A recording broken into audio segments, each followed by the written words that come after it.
Hello friends, நம்மளுடைய குடல் ஆரோக்கியம் கட் ஹெல்த்தில் வந்து stress place a very important factor. ஏன்னா வந்து பாருங்கள், ஏதோ ஒரு ஆங்ஸைட்டி ஸ்ட்ரெஸ் ஏதோ வந்துட்டோம், ஐயோப்பா என் குடலெல்லாம் அப்படியே நடுங்கிடுச்சு அப்படின்னு சொல்கிறோம் இல்லைங்களா. ஸோ நம்மளுடைய ஸ்ட்ரெஸ்ஸுக்கும் கட்டுக்கும் ரொம்ப கனெக்ஷன்ஸ் இருக்குது. இப்போ பாருங்கள், ரொம்ப ஸ்ட்ரெஸ்டாக இருக்கும், டிப்ரெஸ்டாக இருக்குன்னா சும்மா எதோ எடுத்து சாப்பிட்றோம். ஒபேசிட்டிக்கும் ஸ்ட்ரெஸ்ஸுக்கும் நம்மளுடைய இன்டெஸ்டைனல் கட் ஹெல்த்துக்கும் ரொம்ப கனெக்ஷன்ஸ் இருக்குது.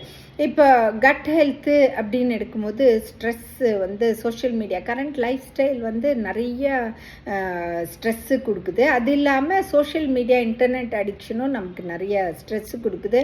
நம்ம ஏன் நம்மளுடைய கட் ஹெல்த்தை அடுத்தவங்க கையில் கொடுக்கணும் இல்லைங்களா? Every day is a chance to begin again. Don't focus on the failures of yesterday. Okay, இது நாள் வரைக்கும் நீங்கள் சரியாக சாப்பிடல, உங்களுடைய சாப்பாட்டுக்கு உங்களோட இன்டெஸ்டைனுக்கு நீங்கள் கான்சென்ட்ரேட் பண்ணல, ஓகே அது போச்சு. அட்லீஸ்ட் இன்னிலிருந்து நாச்சும் நீங்கள் வந்து ஹெல்த்தியான ஃபுட்டு சாப்பிட்டு ஹெல்த்தியான லைஃப் ஸ்டைல் ஃபாலோ பண்ணி உங்களுடைய கட் ஹெல்த்தை வந்து இம்ப்ரூவ் பண்ணிக்கங்க. Best wishes. கட் ஹெல்த்து வந்து ரொம்ப இம்பார்ட்டண்ட். ஒரு சிஸ்டத்தோட ஹெல்ப்பும் ரொம்ப important. Prevention is always better than cure. Thank you.